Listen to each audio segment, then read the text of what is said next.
It is Dr. O, and I have been waiting since Tuesday to share my adventures. Wowza. My adventures. Hello, Phoebe. I love that you are always right there on time. I appreciate your presence. I wanted to live stream with anybody who showed up my experiences of going deep into the belly of the medical beast. And I said in my essays, and the beast went into my belly. I had minor abdominal surgery. I had the repair of a hernia. I have written in detail what that means, but I'll review just for a minute or two here. There is a condition where the front part of your abdomen, right here down the middle, um, can be torn open or closed. And in my case, the way my babies were birthed by cesarean section meant that the fascia, the material that holds that all in place, kind of gets ripped apart, and it's expected to just come back together again. This is standard. This isn't describing anything weird in surgery. It's just surgery is very violent. And that happened twice in my life. And then I also had voluntarily my tubes tied, and the site of that tubal ligation just below my belly button, the little scar there ruptured. And as it opened up, it opened a little space for material from inside of me to be pooching out. That's called a hernia. And this is where it's going to get very strange, because I'm going to be speaking to whoever is listening and watching in a three-faceted way. I'm going to talk about the rational aspects of all of this for my mind. I'm also going to be talking about the body aspects, but I mean the emotional body. And by that, I mean my psychology and my psyche and what actually happened as I experienced it, preparing for going through this surgery and the last 3 days of recovery. And most importantly for tonight, I want to talk about spiritual aspects of all of our healing resources here in America. Because you see, I still put 3 Ks in there. I'm still very upset about what happens that is different for Black people than white people, for women than for men, for children than for adults, for elders than for everybody. So I'm an elder now. I am officially in my 70th year on the planet as a 69-year-old. Any surgery as you grow older is more risky. Somebody is trying to interrupt me, and I hate it when they do that. So let me just get back to live streaming. So as I was saying, any surgery is risky, but the older you get, the more you have to be aware of what risks.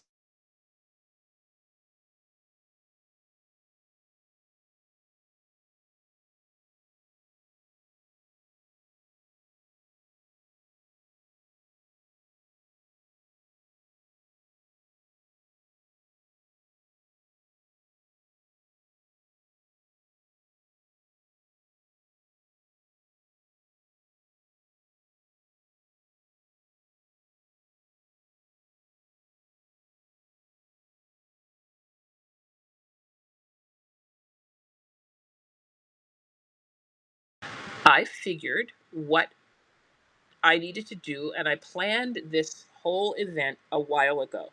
This is the part I wanted to share. I'm in a managed care environment because I have Medicare. I waited my whole life with increasing enthusiasm to hit age 65, where the most socialized part of our medical care was supposed to be waiting for me. I told you I'm on my 69th year, so I've been out here for 4 years. It was not what I thought it was going to be. I know it froze. I think it froze up because somebody else tried to call in and it kind of messed up my signal. But we're just going to keep going, and I'm going to do the best I can with talking story and answering questions. So, as I was saying, what I realized is that at this point, this is the best I'm going to be. I wanted to move forward. I began looking seriously at figuring out how to get this surgery back when I first came back from my last trip to Panama. That would have been February. In February, I contacted the doctors in the system closest to me that work. I have two big managed care giants in big competition with each other. One, I'm going to name names. One is Dartmouth Hitchcock Medical Center, which is associated with Dartmouth College. And it's 1 hour and 15 minutes south of where I live. The other institution is the University of Vermont Medical Center, which is 1 hour north of where I live. I'm already rural enough that that's a problem. You don't really get a lot of care close by, technically, anymore. So if I wanted care, I was going to go to one of those two institutions. I chose the one that had the reputation for being a little more awake and aware to people of color. And that did not exactly follow through, but we'll get to that a little bit later. And perhaps it was better than where I would have gone, but not by a whole lot. I started figuring out what needs to happen to get a diagnosis of an abdominal hernia.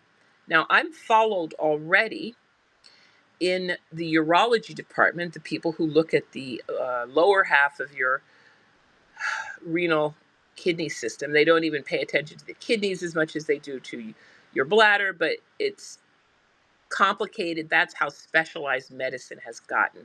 A urologist doesn't necessarily take care of the entire system from the kidneys through the ureters down through the bladder and out. Some of that is done by a nephrologist, and the nephrologists take care of the people who have chronic renal disease, but they don't take care of the people who have kidney stones. So it gets very messy very fast. I was involved in that entire department because I have 3 little shadows on my left kidney. Now, I'm going to be speaking brutally honestly here. The people in the system think that that was found because I had an episode of painless hematuria. That means sudden and, you know, blood in my urine. Where did that come from? And they did the appropriate next test, which is medium priced, which would have been a ultrasound. The high priced test is a CAT scan. I didn't want the high priced test. I just wanted to figure out what's going on in my left kidney. Not because of the painless hematuria, because painless means you don't feel anything, because I felt something in my left kidney. And I couldn't explain to these doctors that I was feeling something because I have a spidey man kind of sense about my body. And I'm very, very happy with that. And I do believe that more of us can have more intuitive connection to our body. I've been practicing scanning my body for years. And when I do a meditation practice and I scan my body and it's like, whoop, something's going on in my left kidney, I found a way to get it tested. And what did they do? They found 3 shadows. Now, those shadows have been there for 3 years, and I have been going to the urology department to just get them followed up, make sure they're not changing in size, because the most likely thing that they were, until I got the more definitive test this year, the most likely thing that they were little tiny fatty tumors called hemangiolipomas. And a hemangiolipoma can suddenly and dramatically bleed, and that's a good thing to know about because that's not the same as a kidney stone, which will make you have horrible pain and blood in your urine. But this problem needs to be treated differently. So I just needed to be followed. I'm followed in a department I hate, urology. Why do I hate urology? because it's one of the most male specialties I could have landed in. So I'm always one of the only women in the waiting room. The doctors that I have seen are male. The doctor that I fired in a very interesting conversation was just a little too patronizing and arrogant for my taste. I like doctors who communicate with me clearly. He had already moved forward to order a super expensive test to screen out pancreatic cancer and didn't mention that to me at all. It's like, no, you don't get to do that. Um, on my body. Uh, the test that I got this year, getting back to the topic at hand, which is the abdominal hernia, was an abdominal CAT scan with contrast, which would have told them more details about what was going on with the three little shadows. And I said, oh, this is brilliant. I can also have them look at this pooched out golf ball sized place that I have whenever I try to lift my legs straight up in the air, and they'll make a diagnosis of a hernia, and I'll be able to move forward with scheduling with the general surgeon. Okay, so that's all being scheduled and put into play in March, April, probably May, because it's managed care and it takes forever. Well, here's where it gets ugly immediately. Normal abdominal wall. I'm like, wait a minute, I have a golf ball sized bulge here. How can they call that normal? And when I called back to say, hey, I got an official reading of this part being normal. And they also said, oh, two of your little shadows are the fatty tumors and one is a small kidney stone. So turns out I have a little bit of both problems in there, but normal abdominal wall. So I contacted the radiology department. This is about, where are we now? We're about May or June. And I said, could you please review it? No, they couldn't review it. They couldn't review it unless they got authorization from another doctor. My body and me, we don't count. So I made all of that happen. I'm not going to go into that because I made it all happen. And I've talked about it here before. And this is really about how do you move through a system that is broken. You have to have advocacy. If yourself do not have the technical knowledge that I have, you need a technical person on your team. And as I move forward and talk about what the actual surgery was like, you definitely need an emotional support person. So this is where we're going. I had an emotional support person ready. I was keeping it light. It's same day surgery. It's not a big deal, right? General anesthesia is always a big deal. I'm going to say that again. General anesthesia is always a big deal because there is a small chance, like winning the lottery, small chance, that you just don't wake up from the anesthesia. Most importantly, we see this in silly women and some men doing cosmetic surgery. Like I think her name is Olivia Goldsmith, the woman who did a lot of revenge fantasies like the First Wives Club. She died on the table getting a chin tuck or something very small.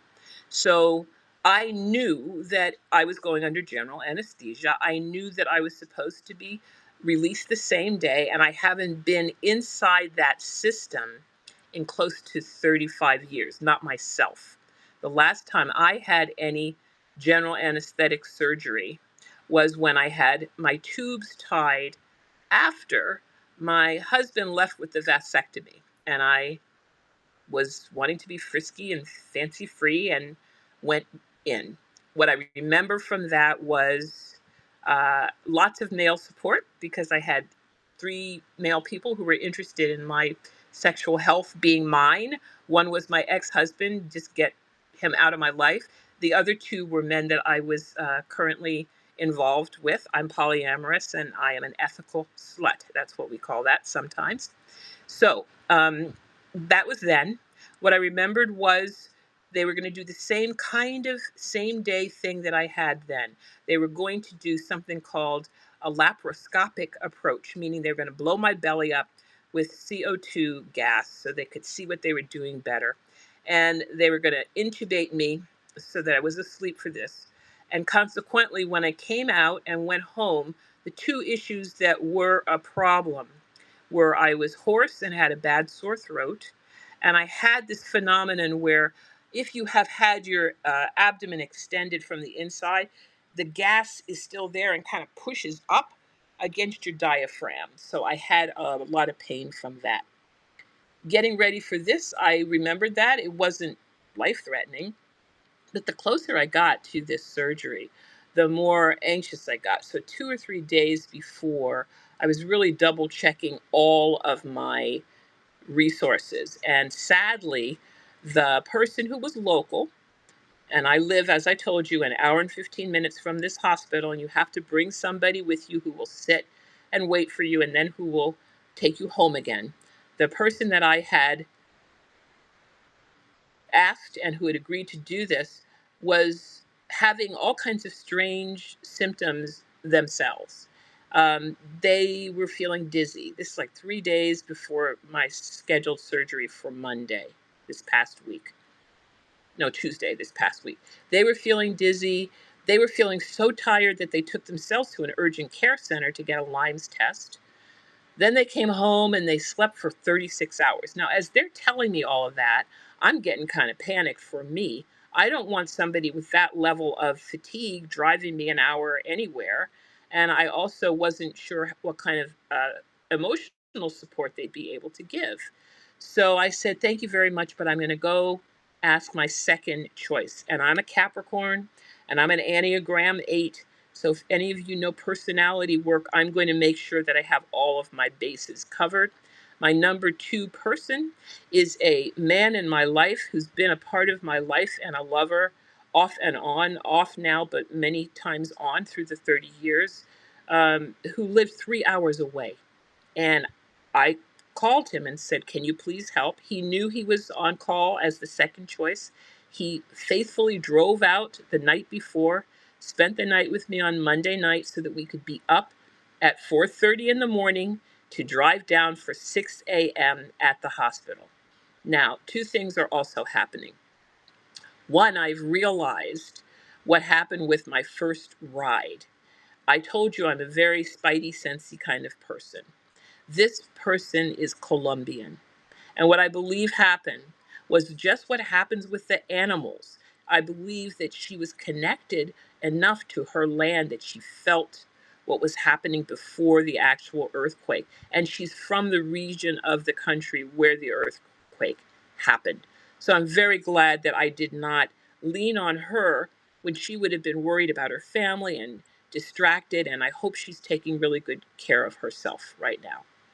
The other thing is that when I really looked at what emotional support meant for me, it meant that I really needed somebody who could witness me advocating for myself. And this man was exactly right. I noticed things. When we got to the hospital, immediately I say they started plucking at my energy. That's what it felt like. I'm going to use the word energy a lot because I don't have another word for this. But when you go into a system, there are power dynamics, and immediately the top down, over, under power dynamics showed up. They can't say my name. It's a very white institution, all right? And when I say very white, I mean even the janitors and the lower levels of a hospital where you usually see brown and black people, you don't see much of that at Dartmouth Hitchcock Medical Center. So in this very white environment, they're trying to call my name from the waiting room and they can't seem to get it right. That is not a very, that doesn't produce a lot of confidence, does it? I get back into the room where I'm supposed to change, and it feels like an assembly line. And everyone is trying very hard to be relaxed and not in a hurry, but it feels like everybody is in a hurry and nobody's really listening very much. Again, it was wonderful to have a man who was focused on me as I was asking for what I wanted and what I needed. When you get into the room, you are supposed to strip down and put the awful, awful patient gown on. I want to know if there's anyone out there who has ever felt empowered once you put on that strange item of clothing that opens to the back. These are some of the rituals in our culture. And that's why I said I wanted to talk about all of this, because ceremony does heal. And we have lots of ceremonies and rituals that we don't recognize as such. So nowadays, they ask you to clean your own body before you are asleep and lying on a table. Back when I had my tubal ligation, they would put you to sleep and they would clean the abdomen very well with all kinds of ritualistic cleaning. What we used back then was called povidone. What is used now is brand name Hibiclens. And when I look at the packaging on this as an ecology minded person, I'm so shocked and concerned about the amount of medical waste we are producing. Each of these little things, and I've got something kind of like it, so I'm going to just show you. In a package that kind of looked like about this size were 6 wipes, and I was instructed to wipe my body and clean my body very specifically. So I got to do the ritual myself. I'm going to tell you, I made a game of it. I got to get a guy in the room with me who's an ex-lover. I just acted like I stripped down and I just cleaned myself in front of him, and he just made all kinds of cute faces, and we chuckled. So it really lightened up a moment that is designed to take your power away. That's what I'm trying to say. When they came back in the room and we go into the next pieces, that's when all hell broke loose, because I'm asking questions about finances because I have had a really hard time understanding the payment here.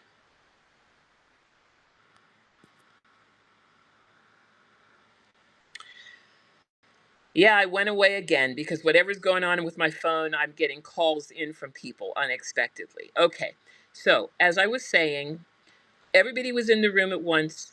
All kinds of things are happening to get me ready for the surgery. And one of them is that they have to put an IV in my arm. I want you to see my hand, okay? So I think you can see I got a lot of veins there. They're pretty good veins. Well, the white nurse missed the vein. And what's interesting is when they miss and they say things like, "Oh, your vein did such and such." Bullshit. What happens in this particular hospital, and they're somewhat notorious for it, as is UVM, they cannot do needle sticks on people who are more melanated. And when people look at me and go, "What do you mean? I'm not even that dark." I think what happens is the nurses kind of panic and they don't use the skill set that they have. You know, somebody said to me, "Aren't you supposed to feel for a vein?" Exactly right. You're supposed to feel for a vein. So if you have a dark skinned person and you're supposed to feel for the vein, what is the problem? They panic. So they missed and they went to my other arm. And as they're missing and going to my other arm, and I'm saying, but I really wanted to ask somebody, are you aware of what the estimate is for this surgery? Because I do believe that the estimate is wrong. The estimate is listed as, are you ready for this? 52,000 to $62,000 for this same day in and out surgery.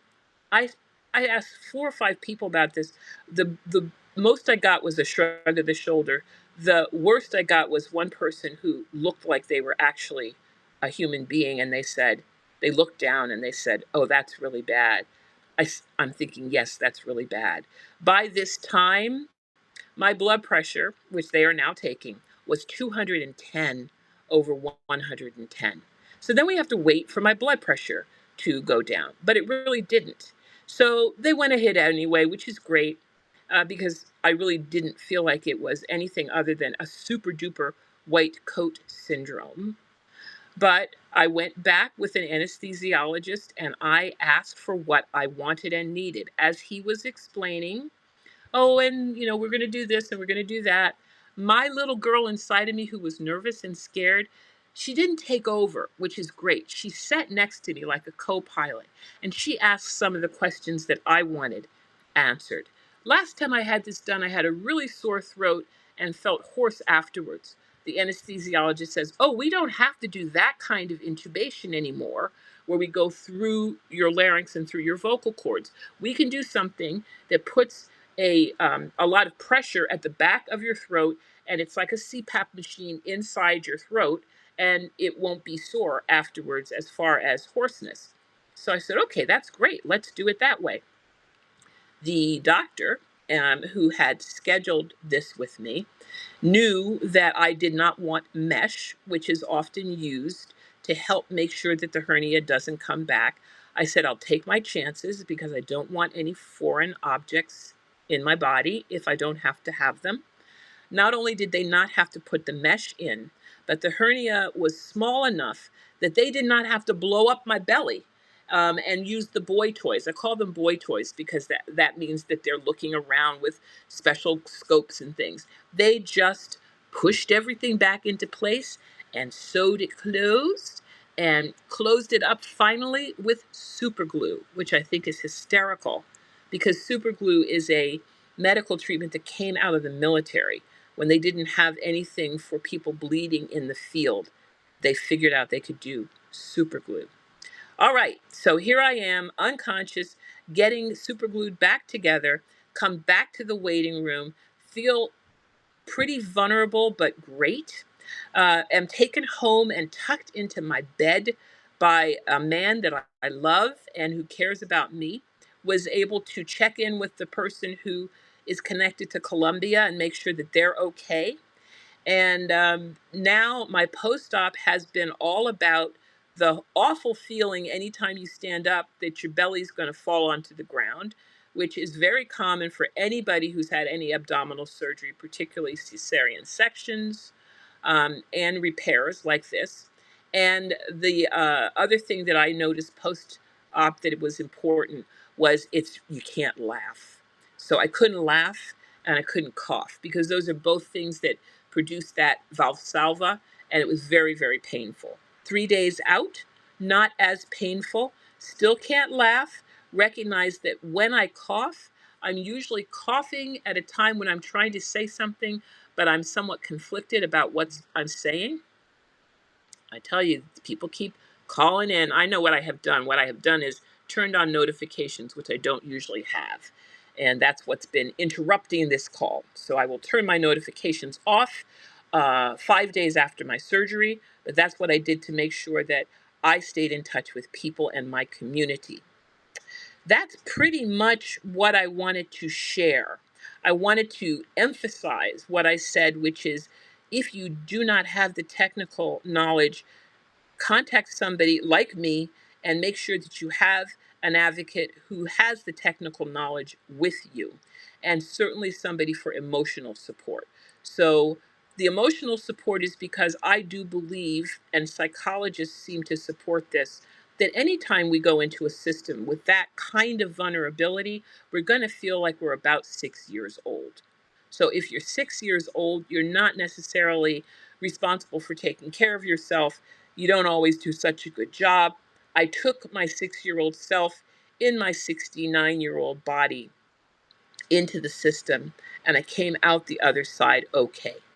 And last but hardly least, most people here know that I source from earth based spiritualities, lots of Ifa influence, eclectic, a little bit of this, a little bit of that. And a lot of it was influenced by the Celtic British Isles people who I have um, sourced with and worked with for a good 30 years. That's one of the places where this man who went with me is from.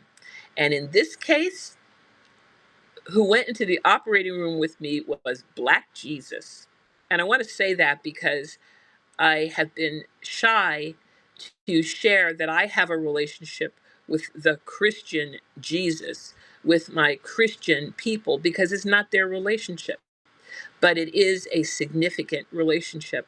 And as I went down the hall towards the surgery with the anesthesiologist, I sang my own version of a song. And I'm going to end this little session by singing it to you. And it's not meant to be disrespectful. Onward, Christian soldiers, going out to play, with the heart of Jesus with us all the way. Isn't that nice? So I think you need to take whoever you can with you as far as spiritual support, as far as emotional support, and a technical consultant for recognizing what's going on in real time. Thank you all for listening. I'm going to put this up on YouTube, and I'd love to have conversations with people about comments. I'm going to sign off now.